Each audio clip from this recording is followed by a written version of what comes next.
Hello guys, it is Shark21. Scratch my face. How you like that? So we're in another one of these videos. This time I'm going to be discussing my qualms with MGS5, The Phantom Pain. First and foremost, let me go ahead and say there are going to be spoilers galore for The Phantom Pain and just about every other Metal Gear Solid or Metal Gear game there is. So if you don't want to be under the scrutiny of you might hear a spoiler from any game in the series, switch off. Still here? Cool. Anyway, so in this video I kind of just want to go ahead and get it out in the open of how I feel about this, because truthfully I'm conflicted as hell about it. While I don't hate the game, I don't love the game either, which sucks. It's a weird feeling. Now let me give you some quick background with my history with MGS series. First Metal Gear Solid game I ever played was MGS4. I never beat it though. I just picked it up because it looks pretty neat. Yeah, sure. What the hell? I'm gonna give it a shot. Oh, that was a mistake. I need to say I maybe got a couple hours into it, not including the cutscenes, and didn't have a good time. Thankfully, a couple years later, the HD collection came out, so I got to play Metal Gear Solid 3, and had a lot of fun with that. And then, of course, there's also Peace Walker on there, which I have played, and Metal Gear Solid 2, haven't played that one, though. As far as that goes, though, excluding Phantom Pain and Ground Zeroes, the only other Metal Gear Solid games I have played are 3 and Peace Walker, although I do have a pretty good idea in history. I mean, for God's sakes, I have looked up wikis upon wikis upon wikis and such, and Let's Plays, other videos. I like to think I know my shit fairly well.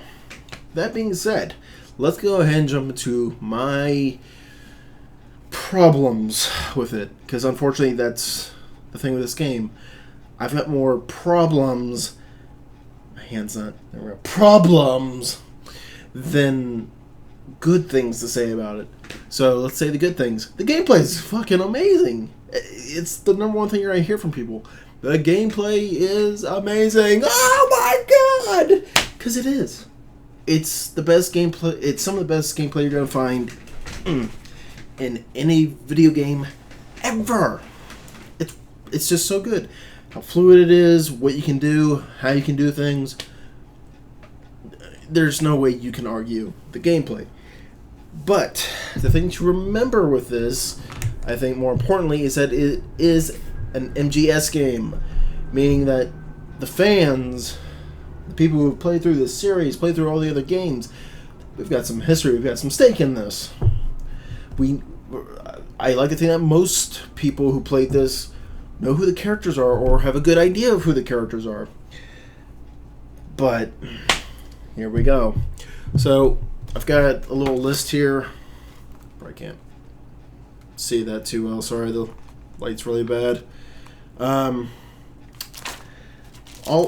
maybe that's why. I don't know. Anyway, there is some ink here somewhere. A damn light. Anyway, I've got a small list. I want to go over my problems. So first and foremost, I want to go over the boss fights. The boss fights have always typically been something that is memorable about a Metal Gear Solid game. From Metal Gear Solid 1, you had foes like Vulcan Raven, Sniper Wolf, Psycho Mantis.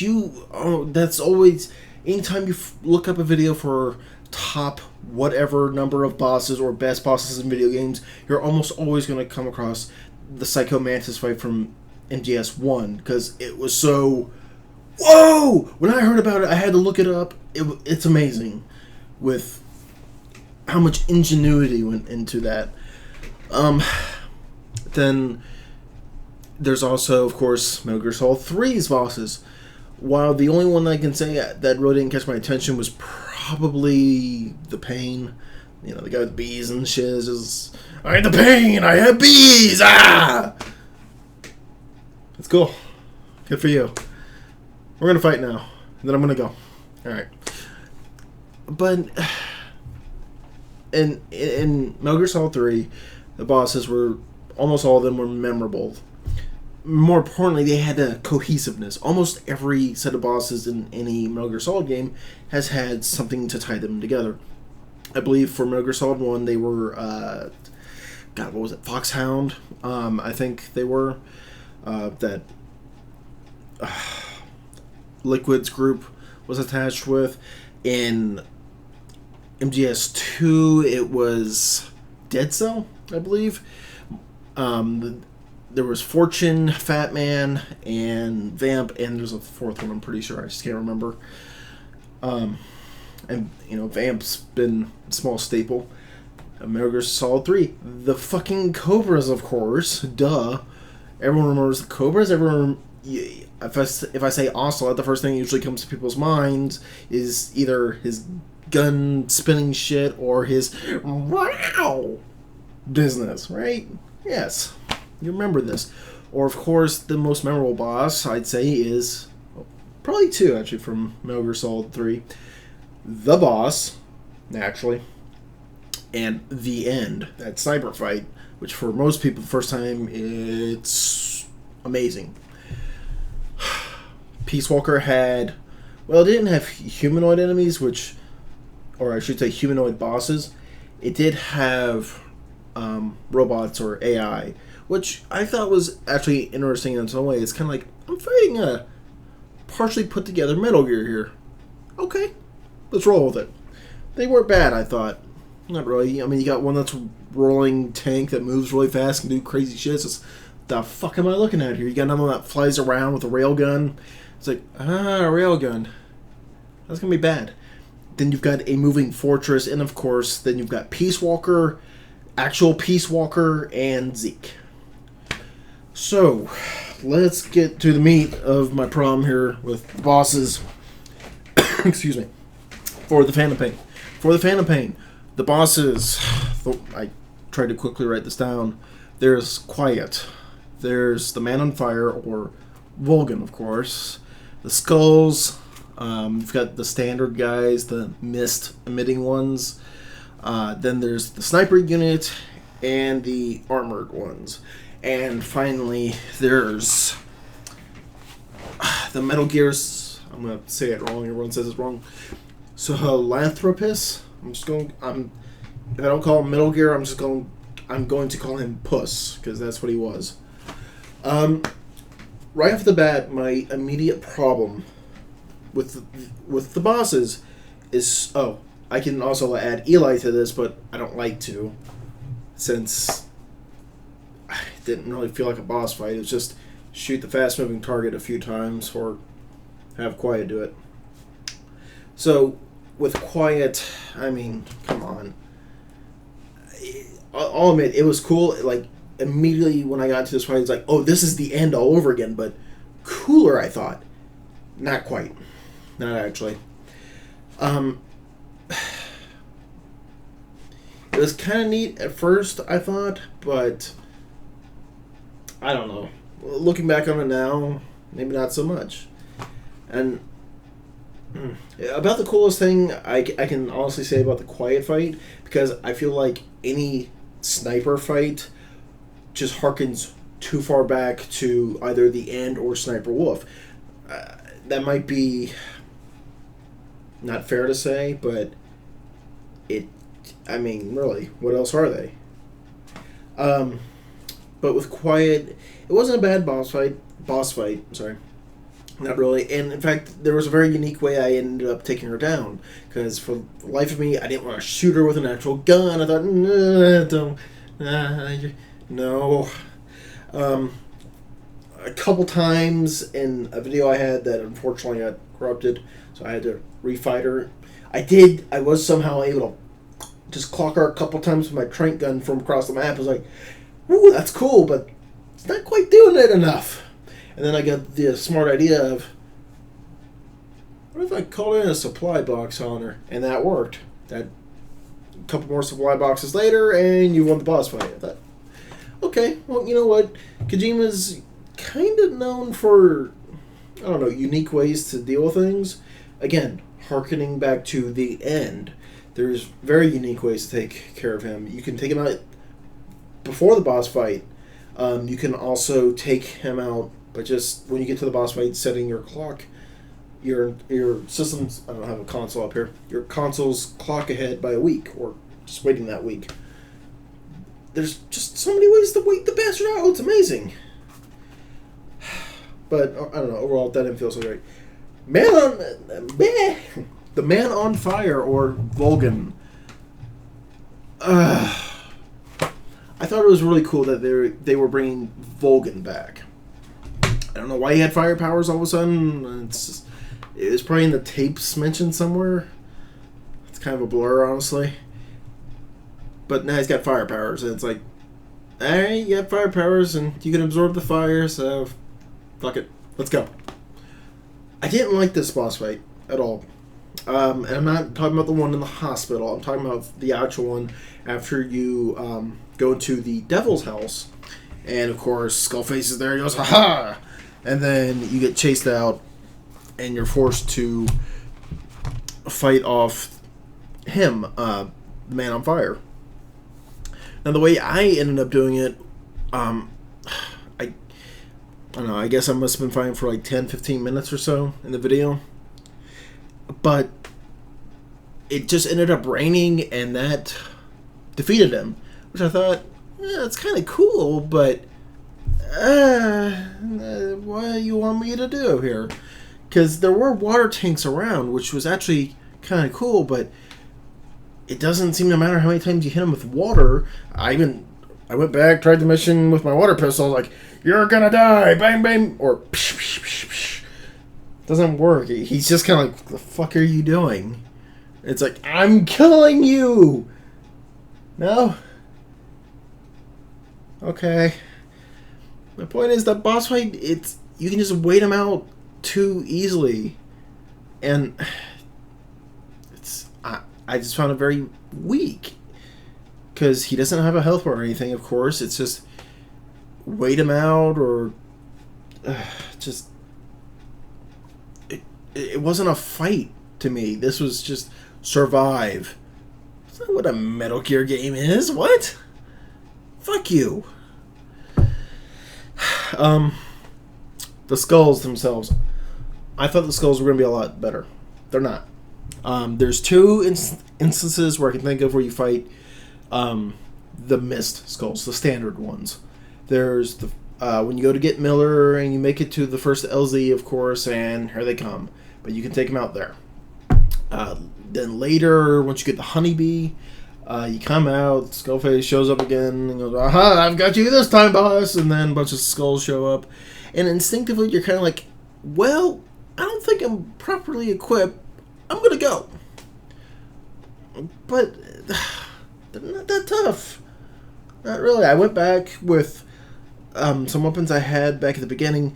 Sure, I had to call on a couple supply drops, but it's really not that tough. And especially once you realize that you can counter these guys when they come in for a aerial attack on you, or if they come close and try to swipe at you as they keep poofing around. You can do this to all the skulls. The snipers even do it, I found out. Like, sometimes the snipers will either just too pissed or will be sick of waiting, and I'll see them. I put on my thermal goggles, I see them coming closer and closer and closer to me. It's just, yeah, bitch, I see you. You're not invisible to me. And then, of course, they'll appear. There's the button, and stab them. Even though, and there's a couple where it doesn't make sense to me. I feel like it should have been insta-kill. Because with the snipers, I got one where I stabbed her in the head. It's like, you're dead now, right? But then she just stumbled back and poofed off. It's just, really, that didn't kill you. Stabbing you in the head with your giant-ass machete. Alright. But that falls right into my next one, the snipers. There's the one instance where you fight the snipers. The whole time, again, I'm just reminded of the end. But this is just a little bit tougher, but not really. They're not so bad, really. Again, it's a game of peekaboo. That's really it. It sucks. And trying to fight them on the extreme difficulty, it sucks, but it's doable. Just gotta be careful. Then there's the armored ones. They're just boring. They really are. All it is every now and again they'll buff themselves with the armor, and you gotta chip away at that. Just fucking kill you. I mean, heads up, you get the fucking sniper rifle that's pretty much a tank killer. And the other weapon I found to be really useful against them was the sawed-off shotgun. Mind you, it's only got the two shells before you have to reload the thing, but you can reload it so fast where it doesn't matter. Especially if you get the counter on them. You get the counter, blast them away a few times, and you've already taken off nearly 70% of their fucking armor or health. And I'm just... Really, it's that fucking easy. I thought these guys were supposed to be badasses. These are bosses? That's the thing, I don't count the skulls as bosses, especially since they come in numbers. I never like to count a boss that has to be in a number or use ads, essentially, to be a boss, because you're not, to me. A boss is one foe that can hurt me. I didn't like the skulls. The Metal Gear. Oh, I did not like Puss at all. I fucking hated him. The fight, I mean, you look at that thing though. When the whole cutscene before the fight, I'm just shit. Miller, I can't do it. No. But the fight happens, and it's not half as threatening as you thought at all. Despite it walking on two legs like a Metal Gear should, this thing also has two arms. And immediately I'm thinking, oh my god, it has a huge advantage now. I mean, this thing should be so much worse than Zeke. It's gonna decimate Rex in terms of deadliness, and not Zeke, Ray. Thank you, brain. You're welcome. Yeah. Ray, I just thought this is the Metal Gear that they had to make sure never showed up again, right? Especially when it brings out that weird orange and black sword thing. I think they call it a lance, but it looks like a sword because it's got the hilt. I'm trying to make sure my hands stay in camera here. And it reaches out really long and just, what the fuck is that? I don't know, but it looks bad. It's kind of bad, but it's really not that bad. Most of what it does is pull up a bunch of earth, and you just gotta get away from it before it explodes. That's about it. And aside from that, it's got a couple machine gun, it's got some somewhat heavy weaponry, but again, just fighting the thing, I never really felt like I was fighting a Metal Gear. Going back to Metal Gear Solid 3, Snake Eater, the Shagohod. No one's gonna forget the fucking Shagohod. You might forget its name, but you don't forget the Shagohod, because that thing had like 3 phases. You had it fucking chasing you, then you had to fight it the one time just to slow it down, and then Volgin fucking rips its cords out, repowers it, and you gotta take Volgin out to take out the Shagohods one final time, even after you thought you killed it, back on the bridge to blow it up. It's just, oh my god, this thing! Ah! It's a fucking monster of a machine. It really is. But again, it's just... Puss does not do anything spectacular to make me go, this was a tough fight. This really wasn't. It's rockets, rockets, rockets, and then you shoot those white tubes that are all over its body that you see, or you shoot the big glowing red spot in its chest that opens up every fucking 10 seconds after it does an attack or as it roars. And it's just... You couldn't have made this a little tougher? Seriously? I mean, I don't know. Maybe this is just coming from someone who's, I'm fairly well versed in the Metal Gear Solid games. That's like, it has to have a weak point, but when it's literally the big, giant, red, glowing object, it's just... That's it? Alright. Shoot the fucker. again, fighting Zeke felt worse. Worse as in, like, more of a boss fight than fighting Puss. Mind you, I haven't fought Rex or Ray aside from Metal Gear Rising Revengeance. As you're riding and slicing the bastards up.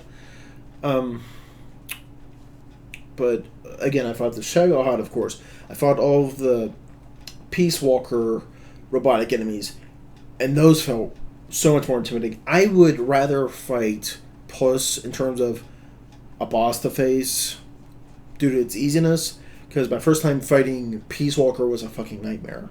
Because that whole time in the fight, while it's trying to kill you, it's also trying to fire a nuclear weapon. It is a legitimate threat. And again, I've got an LP of that. There's one brilliant moment where the countdown timer gets down to like the last 15 seconds, and Miller has even given up. He's screaming, "We're too late! It's gonna fire the nuke, Snake!" And I fire off a rocket just before like it gets to that last 10 seconds, and I just go, "Whew, little too close."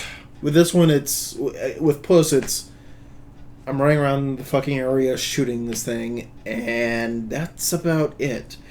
The only thing that feels threatening about this is its immediate threat to me. You might say that, well, what about the Shagohod? It's an immediate threat to you. No, not just to me. Because you're also with Eva that whole time, of course. So there's Eva. There's something besides Snake to worry about in this immediate thing. And again, that's something that really sucks about fighting the Metal Gear in the Phantom Pain. It looks great. I love the sounds it makes, while I wish it made more of the roaring noises as opposed to the kind of chimpanzee sounds you hear. It looks great. Before you fight it, you're just, this thing's going to be a bastard to take down. But it's not. It's not. But again, this kind of goes back to what I was saying earlier about how in almost every Metal Gear Solid game I can think of, there has been some kind of cohesiveness to the bosses. Again, in MGS1, I believe it was Foxhound, Dead Cell in 2, the Cobra unit in 3, in 4 it was the Beauty and the Beast unit, in Peace Walker, mind you, it wasn't a unit, but it was all AI weaponry built up to make Peace Walker. So, in a way, I can consider that a unit. If you don't, fine, whatever. We won't count Peace Walker then. But still, the point remains that there's those 4 other games that clearly have a unit. And this one, now, while Quiet was part of XOF, in fact, I don't count her as one, seeing as how you fight her the one time, and then she's your buddy for the rest of the game. Not much there. The Man on Fire, he really didn't hold any allegiance to anyone. I think it was just Skullface holding his leash, and go get him. Psycho Mantis, too. He's not a boss, unfortunately. He's just an annoyance. Again, his allegiances seem to just lie with whoever's pissed off the most in the moment. The Skull unit, I cannot count the skulls because they are just mindless husks.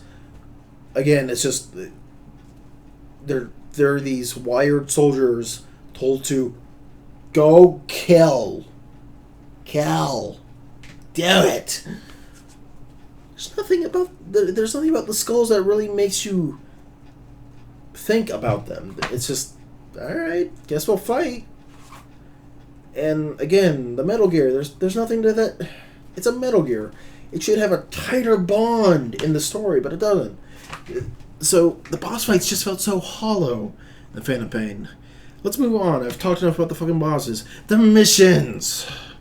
I'm not talking about just the main ops missions right now. I'm talking about the side ops primarily. They suck.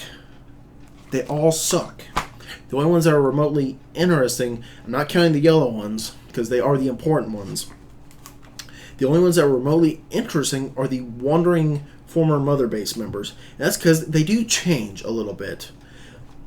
But, I mean, you can say about all the side ops, they all progressively get a little stronger and tougher to deal with, but they're all the same thing.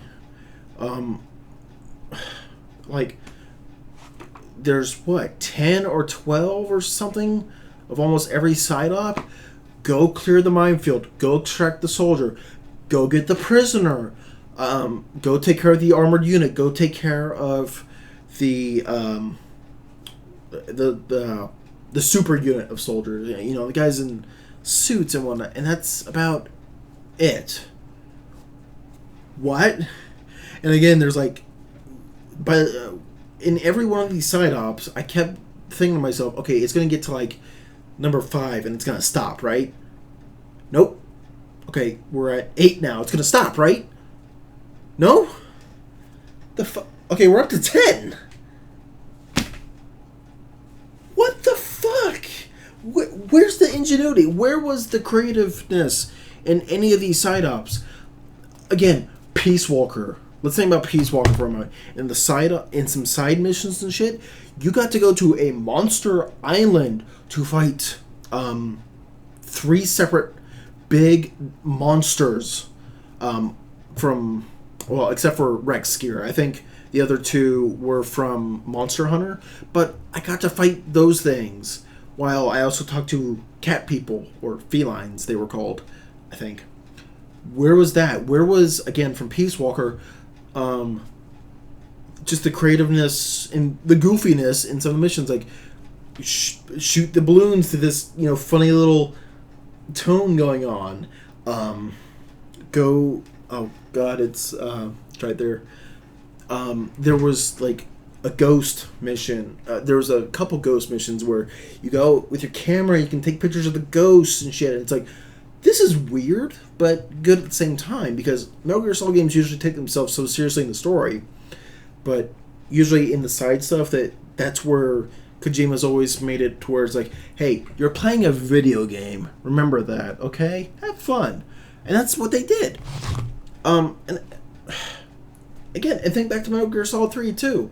The Keratons, the frogs. I remember when the game originally came out, maybe it was just for one of the versions, but there was the one, the monkeys from Pinball or something. I don't remember, but there was some mission or two in MGS3 where you had to go get the funny monkeys and shit. Where was that? There is no heart in any of the fucking side ops that are just the standard ones. There's no heart. Where is it? Kojima, where's the passion? What happened, man? My next problem is the empty maps. Now, some of you might be going, oh, well, they're not empty. There's outposts all over, blah, blah, blah. No. Yes, you've got outposts. There's like 10, maybe 15 different outposts in every map. But the fact of the matter is, while they change a little bit, there's really nothing too much to fear. Like, once you get sleep grenades or the almighty tranquilizer sniper rifle, everything becomes a joke after that. But more importantly, again, the maps. I figured we were going to get something so much bigger, like what was put on Snake Eater, MGS3 again. Think back to MGS3 for a moment. How many times did you run into an animal? Like almost every fucking 15 steps Snake took, there was an animal. You know, snake, frogs, spiders, scorpions, crocodiles. Where the fuck are the animals? And yeah, some of you might go, oh, there's animals. Yeah. There's goats, zebra, some birds. There's a gerbil. That's like the 15th fucking gerbil I've seen. There it goes. Oh, but shark. What about the capture cages? No. I don't count the capture cages at all. Because all it does, it captures the fucking animals for you, sure. which to some seems kind of cool, maybe, but it's not. It's really not, and it's a poor excuse to not have these animals be in the game, because you capture felines, you capture snakes. You capture snakes in the capture cages, and that's the only way you can get 2 kinds of snakes. That's it. There's the black mamba, and there's a rat snake. What? You're telling me in Africa and in Afghanistan there's only 2 types of snakes, Kojima? The fuck? How many types of snakes were there in Snake Eater? Oh, no. I take it back. There's a third. The Tsukinoko. If I'm saying that right. The legendary snake. But again, you have to catch it in a captured cage. Which is so fucking stupid. And my other problem with the animals, too, is there's not enough predators. There's really not. I don't have a good grasp of what area some of these animals should be in. But I know for sure in Afghanistan, in this deserty kind of environment, again, we catch scorpions here, so while I know it's not like a predator, going back to Snake Eater, where if you got too close to a spider, it would bite you, and then you have to worry about venom, and your life is slowly draining away. Where'd that go? Or, again, when a snake bit you, a cobra or something, again, you've got that to worry about. Or leeches! Leeches! They were annoyance in 3, sure, but was it not creative as hell? Yes, it is, especially when you go through the first time, pick off the leeches, and fucking leeches, and then next time you go in some water, and you forget about them, and you're just wondering, what the hell is my shit draining so fast? And then it finally clicks here, leeches! But there's none of that. There's none of that. Again, there's goats aplenty in this fucking game. At most, there's like a couple hyenas or jackals or such roaming through, but would it really have been so much to put in more animals? Really? And that goes on to my next quick topic about the maps. Hold on a sec. One, I really don't like that there was only 2 areas, that there's only Africa and Afghanistan. There was rumor about a snowy area, and obviously we don't have that, and it's just that actually sucks. That could have been stupid cool. I mean, could you imagine that? It would have immediately given long-time fans and players of the series that immediate nostalgia boner that you got from Metal Gear Solid 1. It would have been so cool, especially could you imagine if you played Metal Gear Solid 1 and had there been a snowy environment in Phantom Pain and you're walking by a guard, he turns around, you're hiding off somewhere close by, he turns around, stops, looks at the ground, and you're kind of just going, he's not gonna say it, is it? He's not gonna say it, is it? Is he gonna say it? And then the guard just, footprints? How cool would that have been? But no, we don't get that. We don't get that. Another problem I had with the maps, primarily Africa, was it was too barren. There's only a couple areas I can think of that feel dense. Like, yeah, I'm in a jungle. This feels good. But they're just so small. Like, right after you get done with the snipers, the skull snipers, there's that dense area leading up to Code Talker. It's like, this feels good. There's no enemies in here, though. They're all up to the fucking house. Oh, this is bullshit. This sucks. And then when you're on your way to the Devil's House, there's that also kind of dense area, but you're out of that area in a minute. So Africa should have been dense. It really should have been. And I know how I said, like, There should have been more animals. There's a lot of things about this game. Like, it takes a lot of things from Peace Walker, but it should have taken a few more things from Snake Eater again. One thing that I think should have come back for sure was the camo index.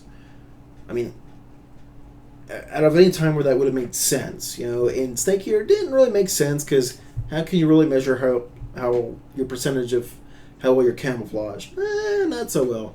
In Peace Walker, they had the camo index too, but it was really iffy of how it worked, and it really didn't matter since the enemy AI really wasn't that strong. But in this one, why wasn't the camo index present, man? I mean, I would have loved to have not have kept using the fucking sneaking suit so much, but it proved invaluable. Because almost in every environment, I could sneak by just fine, and of course with the added thing of, well, it masks my footsteps, so whatever. I would have liked to have played more daytime missions using, some of the other stuff, some of the other camos, but it's just, there's no need to. There's really not. And again, some of you might be going, well, why don't you just do that? You're just artificially make the difficulty for you. No. I again, with Snake Eater, it got it right.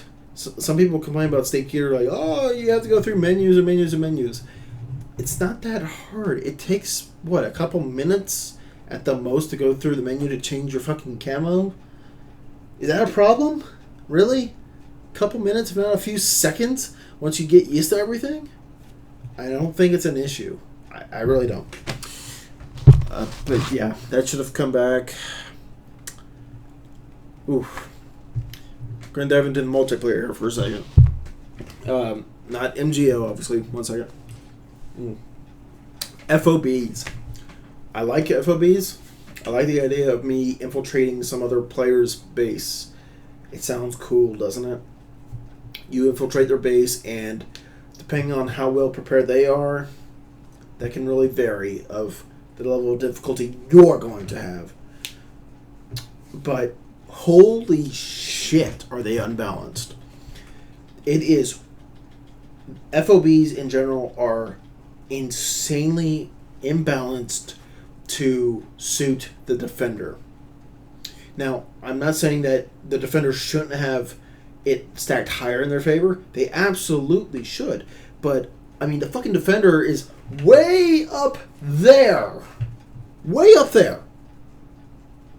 Of how high it's stacked.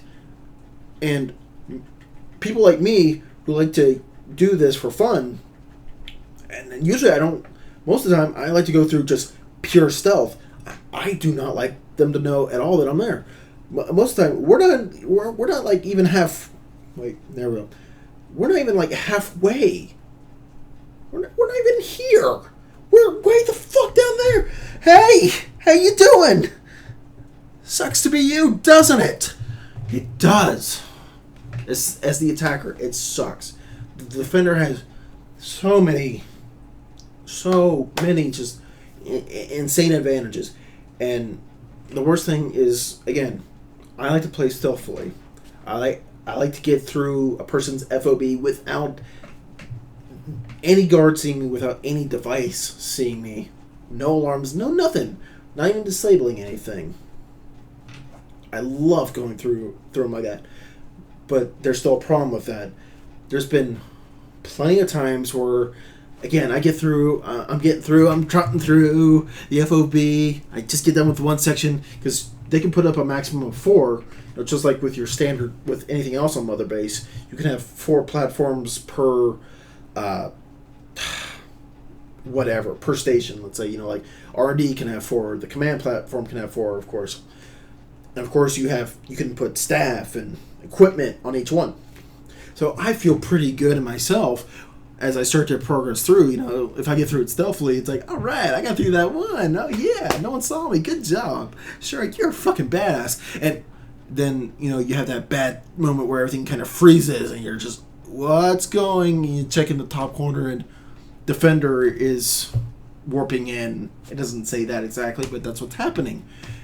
And I'm just I get so pissed off at them because no, there's no reason anyone should know I'm here.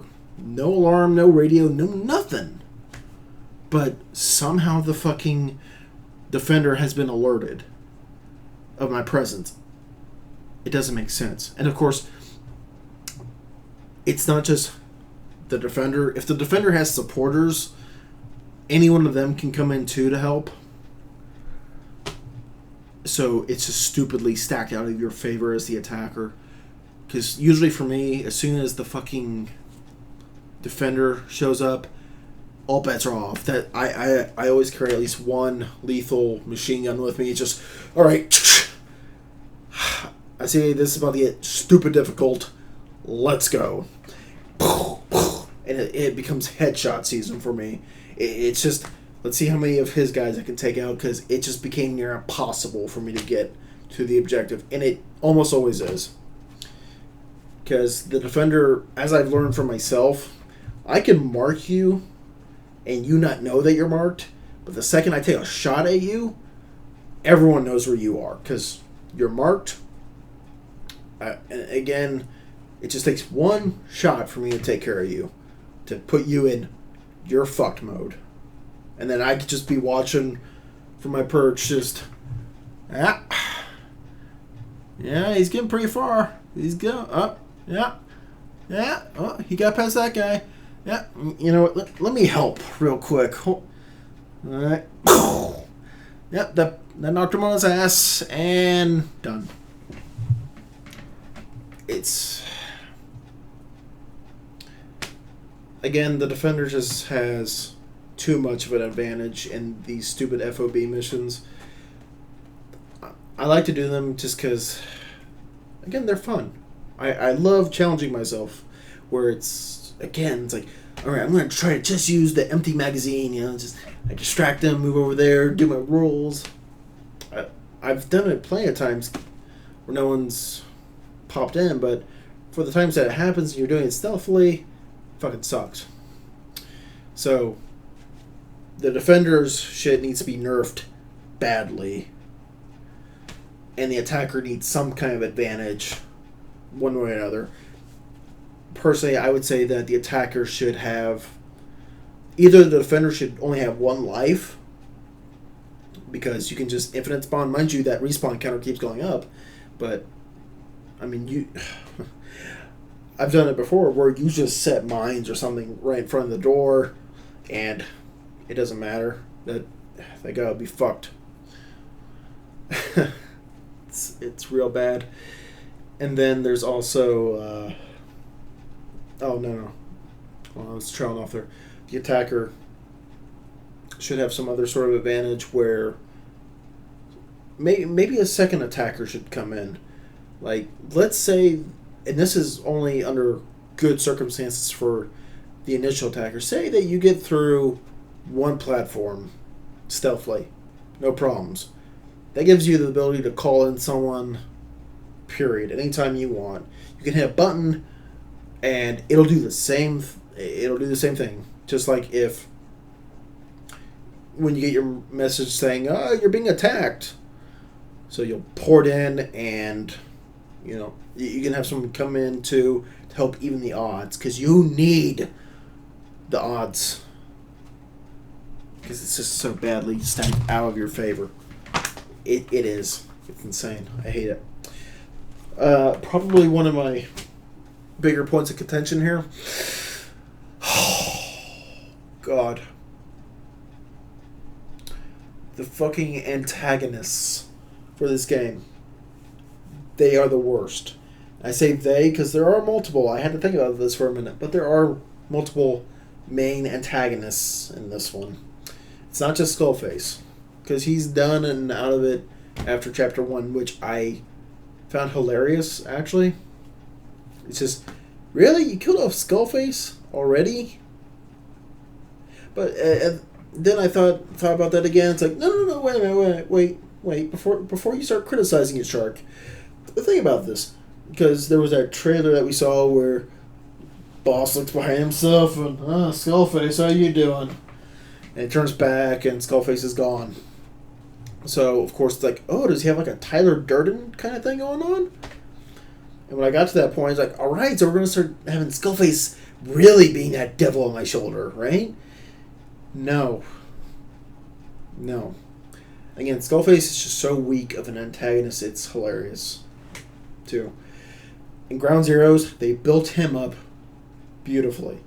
They were turning this hugely unknown, this brand new antagonist to the series. They were building up so high. People were like, oh my god, this is the most intense, worst antagonist ever in a Metal Gear game. No, it's not. He does some terrible things, but guess what? Until the Phantom Pain, no. He's really not. With as little as you actually see from him, no. It's fucking shit. He does so little, you never even fight him, and on top of that, there's that god-awful part, you all know what I'm talking about. You enter OKB-0 camp, I think that's it, to finally confront Skullface. The mission's called Skullface. It's like, this'll have some meat, yeah? No. You finally get up to the helicopter. You enter the cutscene. Venom, he's got his gun pointed right at him. He's only got the 4 other XOFs. Skullface is right there. And it's just, shoot, you idiot!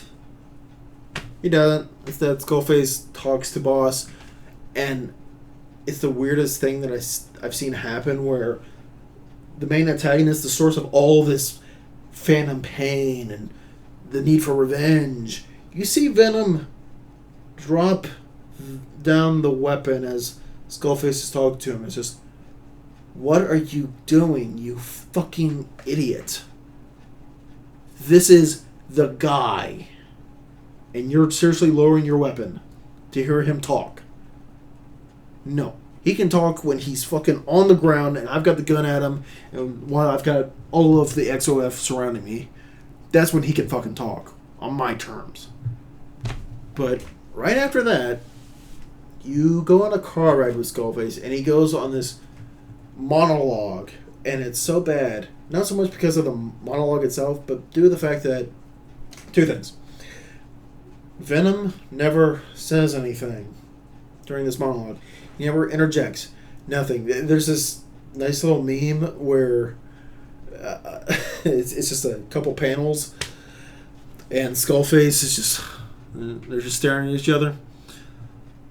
And Thought Bubble comes up and he's like, I just laid out my entire plan to him and not even a goddamn word. I don't get it. And I don't get it either because Venom's just...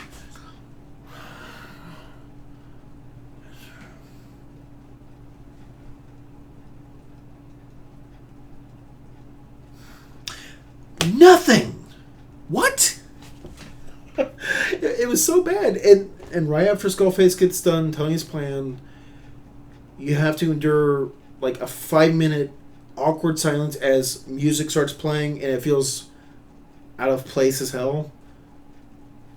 Because then even the music wasn't done right. Because it doesn't end where it should. The music should go, if I'm remembering correctly, the music ends even before you get to the fucking objective.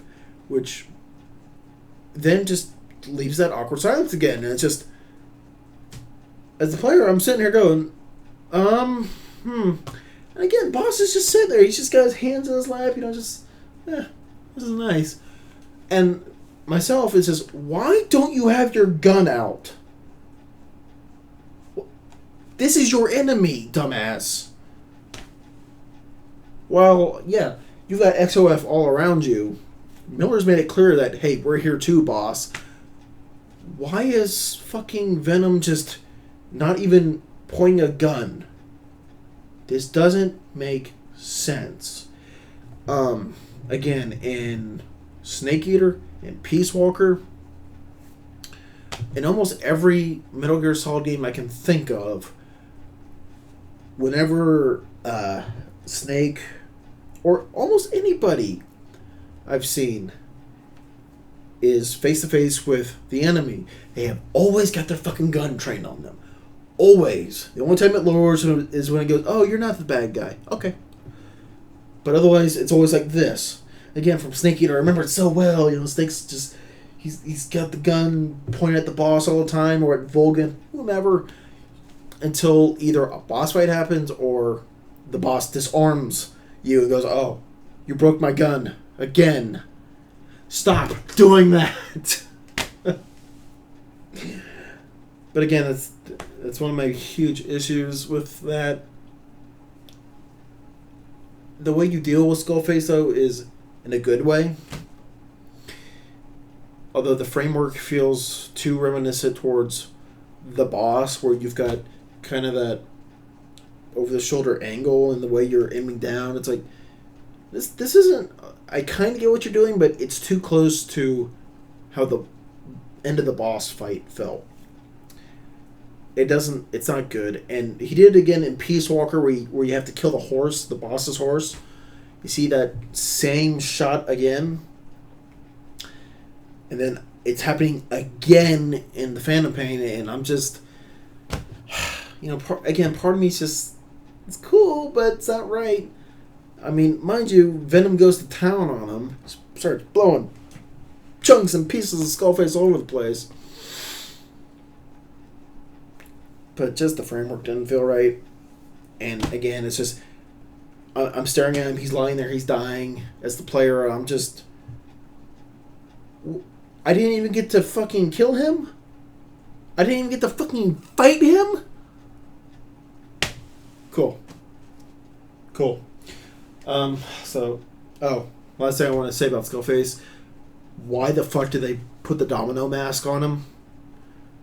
Ground Zeroes, he looks so much more intimidating without the damn thing. Just imagine seeing that nasty melted flesh. Just, it's all over him. But just staring at that the whole time. Every time he was trying to talk to me face to face with a stupid mask, I just wanted I wanted a text option to come up, a speak option. There should have been something so you could actually have fucking Venom talk.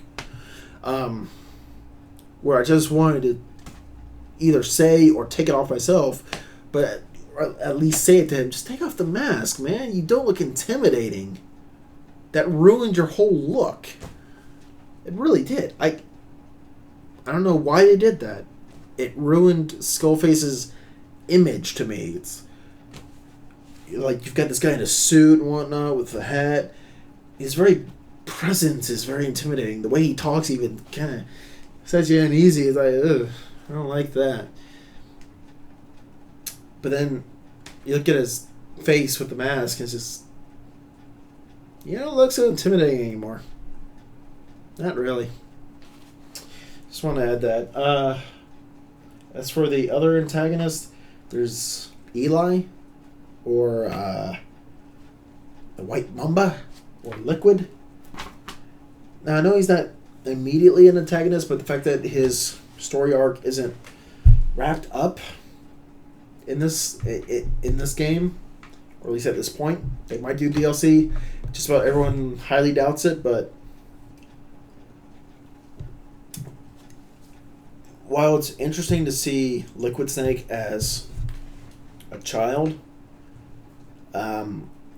he just felt really, really pathetic, because there was multiple instances throughout the game where he just continues to be a little shit. And I felt like Venom did it the right way the first time he started acting up, when you first bring him to Mother Base, I think. And when Eli starts trying to be a little bastard, and Snake gets a hold of him, and he dislocates his whole arm, just puts him down. It's like, yeah, that's the way you deal with that shit. Mind you, he still got his ass kicked around playing a couple more times, but there's a couple times where you just see him walking off in the distance, just giving Snake this hateful look, and it's just, I just want to slap you, kid. You're being more annoying than anything. So that felt really underwhelming.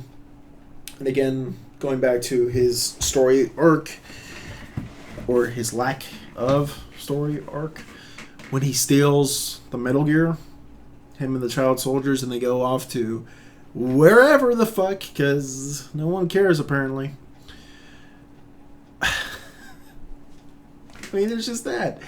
You're left with that. The game ends without resolving that, and it's just, oh, that's pretty shitty. That's actually pretty fucking shitty. Oh my god. I know this has gone on for a long time. I've got a lot to say. I just have to get off my chest. It's been building up forever. Vulcan and Praying Mantis. What the fuck? What the fuck? You encounter them just a couple times. Mantis is more just this annoyance.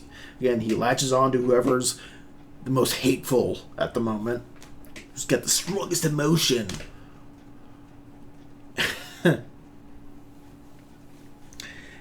And from that point, there's really nothing to him. He doesn't say anything.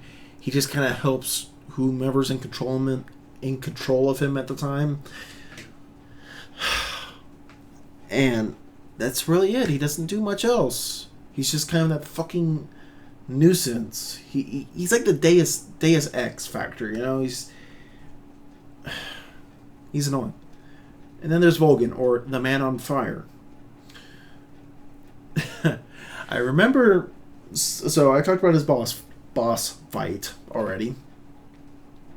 And there is the god-awful mission where you go to recover his body from from some soldiers.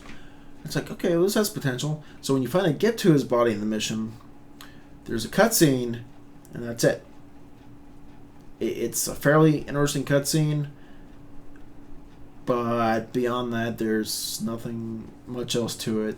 You actually see Vulcan in the flesh for a few scenes. He doesn't say anything, which felt so weird. But that's it. And then you just take him back to Mother Base. You can go visit him at the quarantine platform, but he's just this crispy body lying on the ground. That's all you can do with him. It's just... Again, it's so stupidly weak of what they actually did. Speaking of weak antagonists, this one had some poor characters too. I don't mean just as in characters, but their development. One of the bigger ones being Huey. If you play Peace Walker, I hope this confused you as much as it did me. Because all of a sudden, yes, it's been 9 years plus. I get that, but this doesn't add up to Huey at all. Back in Peace Walker, Huey was more or less a clone of Hal / Otacon from Metal Gear 1, 2... Oh, I'm sorry, MGS, because there's a difference. MGS 1, 2, and 4. He's pretty much just a clone of the character at that point. The biggest difference in character being he's handicapped. He can't walk. But otherwise, the feeling you get from him is he's a lot like Otacon. Just he's kind of awkward around women, but he's really smart. You don't sense anything lying underneath. Never. Nothing at all. Even in his cassette tapes. There's nothing. But then all of a sudden in the Phantom Pain, they turn him into this fucking evil scientist type character. And this compulsive liar. And it's just so stupid. And there's even a moment where the first interrogation, he points out how Miller was a spy too. How he had some connection to Cypher. At the end of Peace Walker, Miller admits this in the true ending at least. And then there's also tape giving you a little bit more too, hinting more at Miller's own treachery, sort of. But what got me was Otacon says it. He's like, he comes out, says it, and I go, yeah, go to Miller, and the camera zooms in on Miller, and you just see Miller just, and that's it. They never bring it up again. Never. The rest of the game is just, fuck Huey. We hate Huey. I mean, while he does prove himself to be just a strangely compulsive liar, it doesn't add up to his character, which was the worst thing by far to me. Nothing added up. Why was he lying all the time? Why did he become this mad scientist? Just because I know that in a lot of MGS games, characters suddenly just turn into not necessarily evil people, but they go more to the gray for sure. But Huey went he was just in the black. It's just, why? What happened? What did I miss here? When did you go to evil scientist mode? Because he kills Strangelove, which makes no sense. He traps her inside the boss's AI pod. But again, it makes no sense because he was absolutely enthralled with her. He has a child with her. And I was also shocked at the fact that there was really no discussion about the fact that he could walk again. In Peace Walker, he is dreaming of walking. Strangelove even kind of hints at him, it's like, hey, if you can walk, maybe we'll be a thing. And sure enough, in Phantom Pain, he's walking, but nothing. I figured he'd be a little more hateful towards anyone trying to fuck with his mechanized legs. But he's really not. The only instance where you see that is when you actually have Huey leave Mother Base. But he ends up tossing them in the ocean anyway, because otherwise he'd fucking sink. But his development was just so weird and completely left field. Not enough explanation to Huey at all. And I don't really like that a lot of people just accept it. It's just, fuck Huey, yeah, fuck Huey. Wait, did you play Peace Walker? Do you know what kind of person he was before this? Because this doesn't make sense. Anyway, Ocelot and Miller. Yeah, I say Ocelot. There's two things that usually come to mind. His gun twirling shit, as well as the Ocelot unit. There's nothing really memorable about Ocelot in this one. He's kind of just that cool and rational thinker the whole time. There's a cool moment where they harken back to Snake and Ocelot's first interaction, where Snake points out, hey, engraved gun doesn't give you any tactical advantage, and Ocelot passes that on to the Mother Base members, which is neat, but more. Miller is just stupid. You can sum Miller up in two things. He's got this insane lust for revenge and hamburgers. That's it. Those are the only two things the fucking man's passionate about in this one. Whereas in Peace Walker, he's constantly talking about improving the Mother Base and Peace Walker. Oh God, what else? He's always talking about women. You just find out so much about the character there, about Miller, about who he is. I'm not saying they should have rehashed his fucking history, but give me more. Like, that shit with him just being so engrossed about hamburgers with Code Talker was just...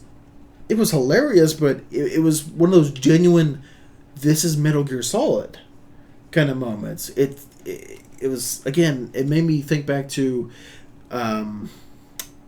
Metal Gear Solid 3, Snake Eater, where you call Signet when you're in the box one of the times, and Snake, he's having a hilarious conversation with Signet. It's just, I feel safe in the box. What are you... I'm sorry, I'm Signet right now. What are you talking about? I don't know. It's this strange feeling, but I know I should be here. In the box. You should be here with me. In the box. Man, you fucking crazy. It was one of those kind of moments where, again, you're just listening to the tape. It's like, yay! But aside from that, he's just so absorbed in revenge and cipher this, cipher that. It's just, we get it, Miller. We get it. You want revenge, motherfucker. You fucking hate Cypher. Shut the fuck up. Give me something more, for God's sake. Please. Chico. There's not much to say about Chico, and that's really disappointing. I feel like Chico was a loose thread that Kojima didn't care to flesh out. Mind you, yeah, in that helicopter, with how many people actually survived that whole thing from Ground Zeroes? Yeah, that would have been amazing if only the pilot would have died. Yeah, pause too, but oof. Huh.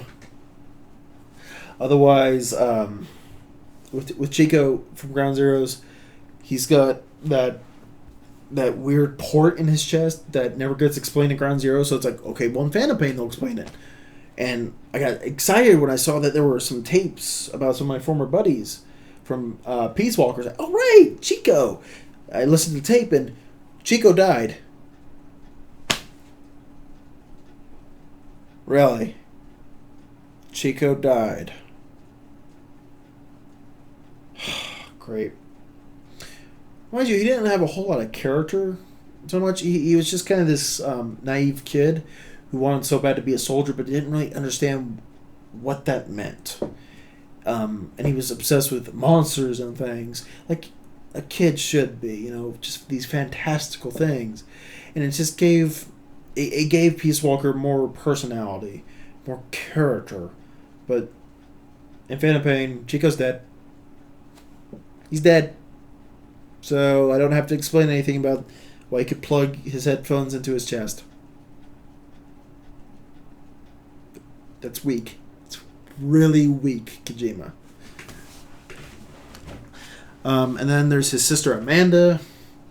There's only one tape about her, Cecile, and I think someone else.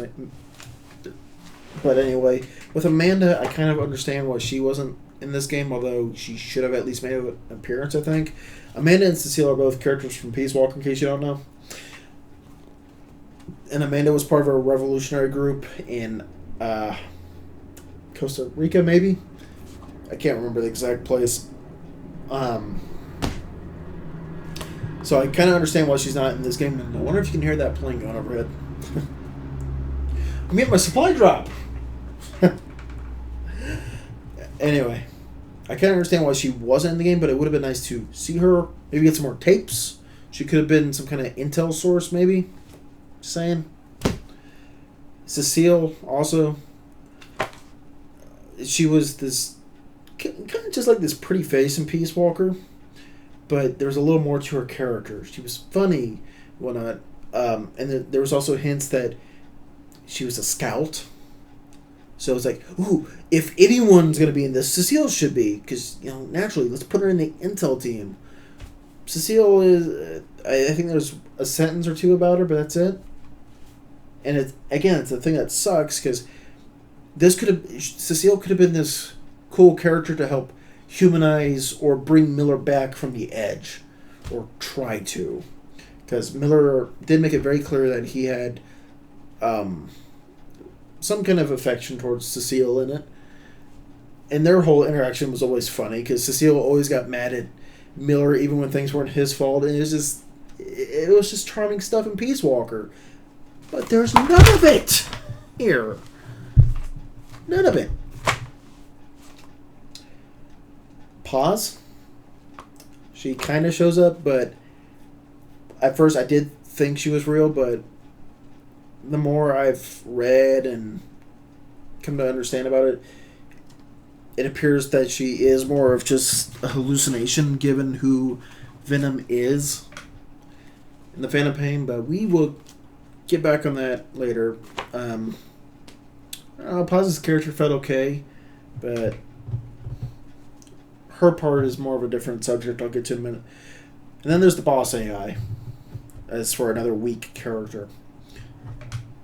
I was duped in thinking this was going to play a huge role in this game, because the boss AI in Peace Walker was the AI for Peace Walker to determine what and where and when a nuclear strike should happen.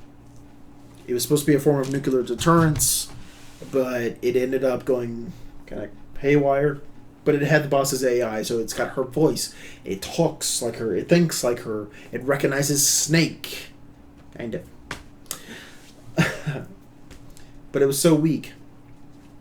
Because there's only about three real times when the boss's AI does anything. The first time is when you go to rescue Huey, and the boss AI is, Snake, is that you? Well, again, that's something we'll get on later. You bring it back to Mother Base, and it's just sitting there at the R&D platform. You can't do anything to it aside from shoot it with a stun weapon, make it scream or something. That's it. And then in Huey's trial, it only serves to be a recording device to reveal what Huey actually did do to Strangelove. At the very least, I expected Snake to talk to this boss AI, or maybe for them to start using the AI on the Metal Gear once they got it back to Mother Base. Nope. Nothing. And again, for someone who played Peace Walker, this felt like this was going to be a huge story thing. But it wasn't. It fucking wasn't. Whereas in Peace Walker, this thing basically tortured Snake, because it's just, no, you're dead. You're not the boss. But it's talking just like the boss. It even has the same kind of feelings, really, to where, again, it doesn't feel like a robot. It feels like the boss. Of how well programmed the AI was. So I was expecting a lot more from that. Nothing. Aside from some really weak stuff. So, right in tandem with that, the twist, the ending. I don't hate the ending, I just think it was too obvious. Way too obvious. Going right back to what I said about the boss AI, when you first encounter it, to rescue Huey, there's the fucking god-awful thing it says, where it says, Snake, is that you? And it's unsure. And again, for anyone who's played Peace Walker, that was the immediate, you are not Big Boss. You aren't playing as Big Boss. And you're realizing this like 20 hours into the game, maybe 15 or so, I don't know. It depends on how quick you go through the main ops. But anyway, you figure this out, find this out so fast. It's not so much big thing when Huey is going, Snake, is that you? I don't know, man.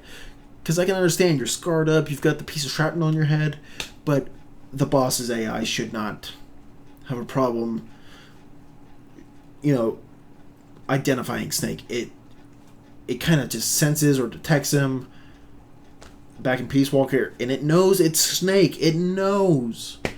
And this one, it's kind of Snake, but something's off.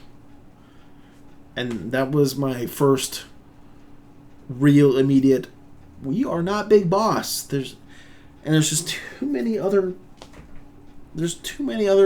fucking things that spell it out, you're not Big Boss. I was talking with someone on Reddit, and they said how back in the very first mission, I think, but in the hospital period, once you get a gun, if you shoot Ishmael, instead of the game just mission failure, you get a time paradox. I wonder who I just shot, as if we didn't already know.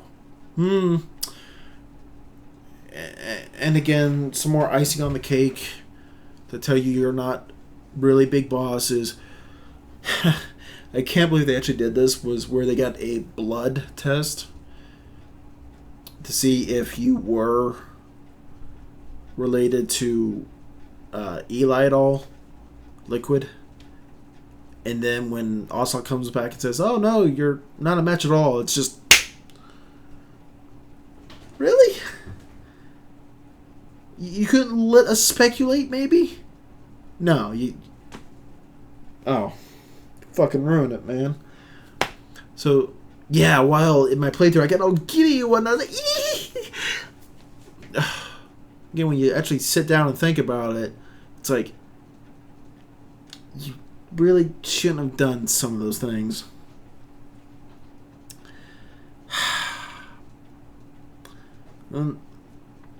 There's Mission 51, of course. Good old infamous 51, where it kind of hastily wraps up everything dealing with Eli and the Metal Gear and the child soldiers. But we don't have that. The only way apparently you got that is if you got the collector's edition, or I guess if you got the Steam version. That's fucking shit. That really is. I'm kind of baffled that they even put that in any of the games, period. And I find it insulting, actually, that they didn't make it accessible for any and all players to look at. I mean, you could have done it as simple as make a player earn it, kind of, although it would feel like a backhand. You know, maybe if a player gets to a certain percentage, you unlock, you know, maybe you start unlocking things.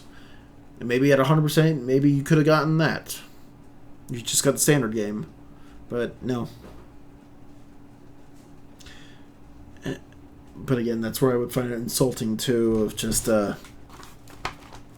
fact that you would have to work so hard just to see a mission that was unfinished and not included in this very sparse story of a game. Because that's the real core of it, really. And there's two videos that pinpoint each side perfectly. There's Angry Joe's review of it, where he loves it to pieces. He's got little to no issue, just like every reviewer you heard about who, you know, 10 out of 10, 9 out of 10. He gives it a 9 out of 10. But he doesn't have any history with any of the Metal Gear games aside from Ground Zeroes. So Angry Joe perfectly represents players, newcomers to the series. There's nothing wrong with newcomers, don't get me wrong, I'm not saying that, but he is a perfect example of someone who's new to the series. If you're new to it, yeah, you're going to fucking love it. You are going to love this game. You're going to be a little confused, but you are going to love it. And then there's the other side, which I fall more into, of Super Bunny Hop. I should hopefully put both videos somewhere here, annotations or such, where he analyzes the game and such. He does it really well. Please check out the video if you haven't. And he points out all the problem, well, not all, but most of the problems. And he's a Metal Gear fan. He's played, I think, all, if not most, of the MGS games. And he just comes off of it basically just, yeah, it was fun, but it's got problems. And obviously that's why I'm here too. I've got to get this off my chest before I fucking lose it. Small thing. The Battle Gear that Huey develops, what's the fucking point of it aside from doing one outer ops mission? There's no point. I thought you would be able to deploy this thing out in the field with you. You can't. It's the most useless hunk of junk ever. And especially since it had the name Gear going along with it.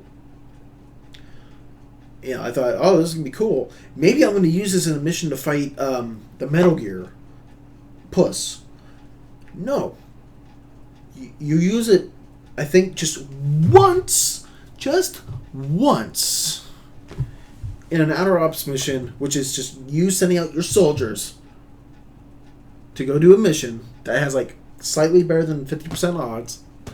That's it. That's the only goddamn time the Battle Gear is used. Which is so fucking shit. Especially again when you think the Peace Walker, where he develops Metal Gear Zeke. And you can send that thing out on any and all outer ops missions. And you pretty much have to, because holy shit are those things. They start getting tough. But the Battle Gear is so useless. You can't even customize it.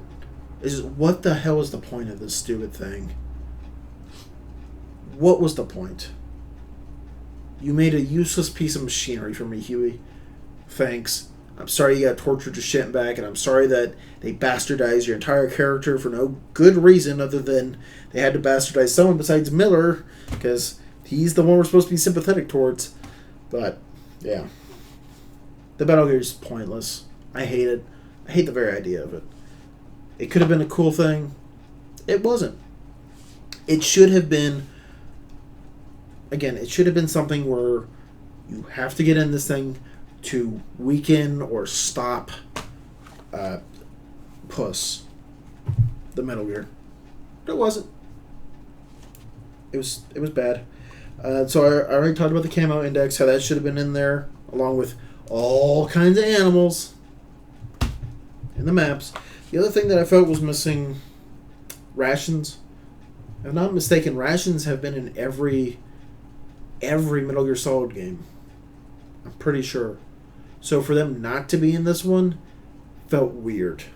It was just like how there's not much story, how the cutscenes are so short, and how Snake doesn't fucking talk, and how David Hayter's not even here. Mind you, I don't have so much problem with the voice actor as some people do. He's fine in my book, but I would have preferred Hayter. Rations. It's just it's a small staple in the story. It's like, why are those not there? I get that we're more on just that regenerative health thing now, which, yeah, it was in prior Metal Gear games, but there were still rations. It just felt bad. Another thing someone pointed out when I was talking or reading up on the forum was how there wasn't any mission as well designed as the Ground Zeroes mission. Think about it. The Ground Zeroes mission is huge. First time you do it, it takes you like an hour and a half. With most missions in Phantom Pain, you can probably do them in about 40 minutes, if not quicker, especially if you're just shooting through everything. Not a problem. But the thing with the Ground Zeroes mission too is there's that puzzle that you get. You go to rescue Chico, he gives you a tape, and you're supposed to listen for the sounds to try to figure out where they took pause. There's no puzzles at all in the fucking game. I don't think there was any in Peace Walker either, but I can understand why there wasn't. And even then, the lack of puzzles wasn't a bad thing. In Peace Walker, it had more than enough to stand without puzzles. But again, this just harkens back to how dry and bare bones the missions are in general. There's just not much. There's really not. No, we're just about done here too.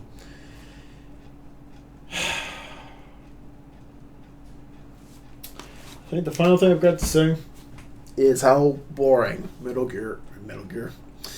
Mother Base is. Remember when they said how, oh, yes, and everyone's Mother Base will be unique. No, they're not. They're not. Every single one's the same. The only difference you might find is in FOBs due to the fact that someone hasn't developed another platform, or all the platforms in general, or doesn't have the high security. The biggest thing that you can change in anything regarding a mother base or forward operating base, I should say, is the staff. And I say the staff. What I mean by that is, oh god, how do I? There's like 3 different range types you can set the weaponry to. There's mid, long, and short. And then you can just add some extra security features or whatnot if you like. But other than that, mother base and the forward operating bases are dry. The animal conservation plan, I forgot to write that down, but I'm glad I remembered it, is boring as hell. Oh wow. It's its own very small platform that has... It's got the avian area right in the middle, where naturally all your birds are. It's got 1 predator pin over there, and each one of these pins, there's 2 herbivores and 1 carnivore pin. Each one only has 4 cages. Just 4. Mind you, you can fit, like, for some of them I noticed that they were mixing a couple of the different goats with some of the others. But even then I was like, okay, well that's fine, but it's still boring as hell. And with the predator animals, you can't even do anything kind of cool with them, because they're in cages. With the herbivores, you can get right up next to them and just like pet them basically. It's like, yeah, but they don't do anything. You can find a couple tapes, like with the birds, you can find a tape inside, I think, just about every enclosure to essentially get the animals up and kind of doing something. Doesn't matter though, because otherwise the animals are just sitting there, just looking dead, just lifeless, just saving me. It's pointless. And then there's the quarantine brig too, where again the man on fire, he's there, Volgan, his corpse is there, I should say. And then there is also any of the skulls that you've captured, they'll be in cages there too, which I just find funny. So why haven't they busted out? Oh man, so bad. But again, Mother Base is just really boring. There's one interesting thing with Mother Base, and sadly that one interesting thing is hidden away, and you could easily miss it, is on a medical platform, and there's pause, but really it's believed that she's just a hallucination by most, and I've come to believe that myself. She's just a hallucination from your character, the medic Venom Snake, because he didn't realize there was a second bomb, blah blah blah.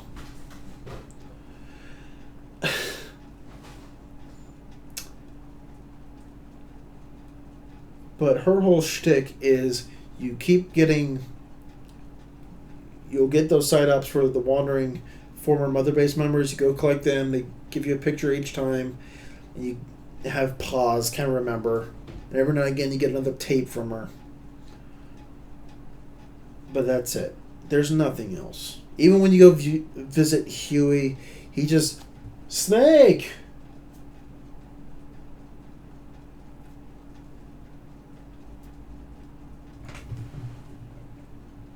That's it. That's all he does. What the fuck, man?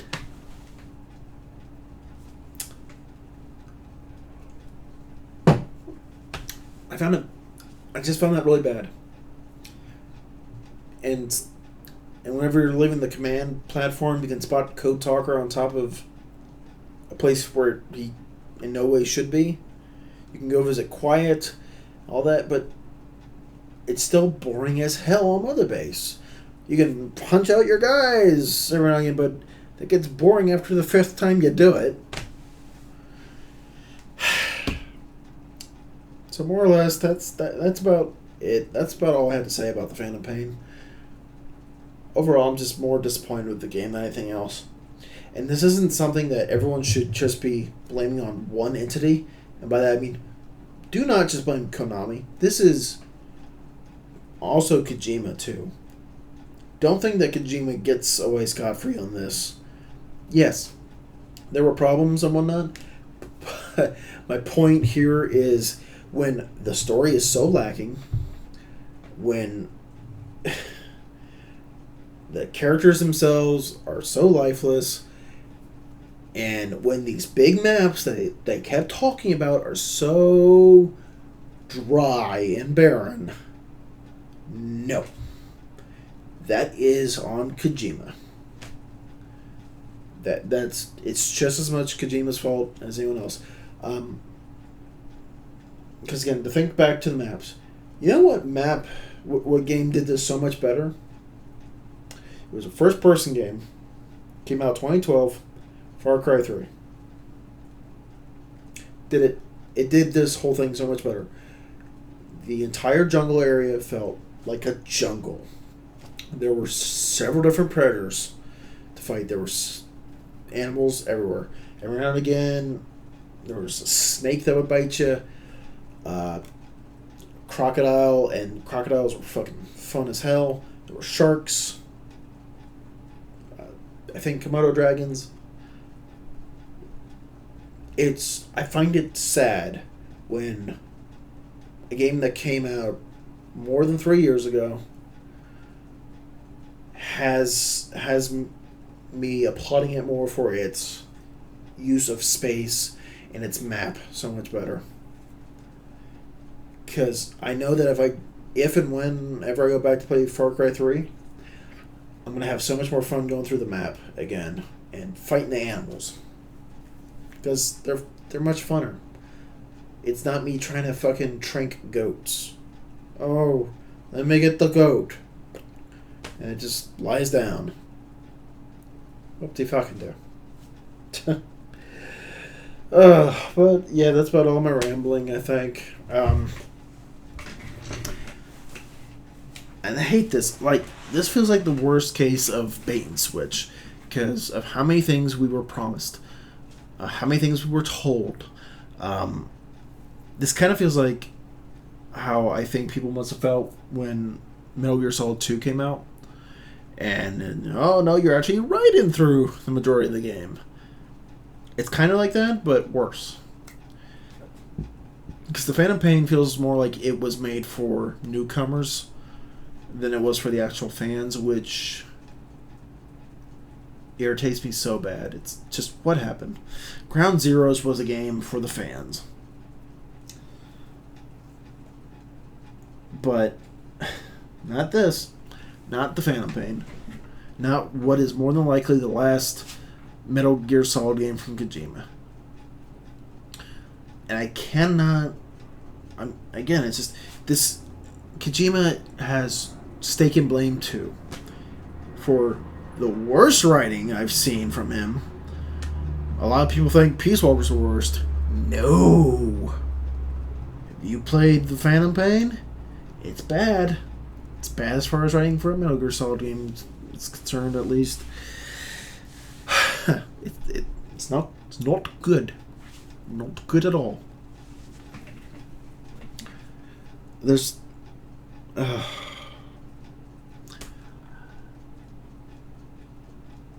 this is... It feels like a cruel joke, almost. Especially when it's called the Phantom Pain. But, I mean, what can we do? Nothing. There's really nothing. Unfortunately, this is going to be a Metal Gear Solid game that's, again, not a lot of fans are really going to enjoy, which is bad. Although, probably the best thing about it, since it's more of an attractor for newcomers, since it's got the higher focus on gameplay,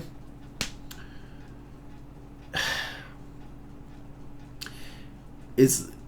Since it's going to attract more newcomers, there's a very good chance, I like to believe, that, hey, at the very least maybe, this might get some people who might not have either played the previous Metal Gear Solid games or never had an interest before. They might go back and play those. and realize just the greatness. I mean, everyone should at least have Metal Gear Solid 3 under their gaming belt. That's what I feel. But anyway, guys, I'm quite finished. I think I'm gonna like split this into 3 parts. It's kind of sad. I went on so much, but that's how I feel about it. I hate it. I hate that I've got more cons than pros about this. My cats are being weird. One of them just like jumped up on his hind legs and ran off. Anyway, I just hate it. I hate it so bad because there was so much to expect from it, so much build up, but it all came crashing down. And that hurts. That sucks. But anyway, guys, thank you so much for watching.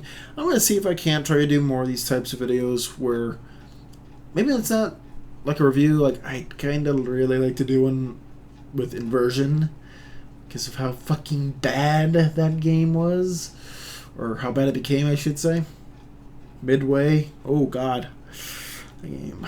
But anyway, I'll see if I can't do some more of these types of videos because, again, this feels nice to finally get this off my chest and say it. Because anytime I'm driving my car and whatnot, I'm just thinking about it. Just, fuck, I hate that. Fuck, I hate this. But now that I've said it, just about all I've had to say, I think I'm good. Are you good? I hope so. So, guys, I will see you in the next video, my minnows. I'll catch you in the next one, guys. See you later. Bye-bye.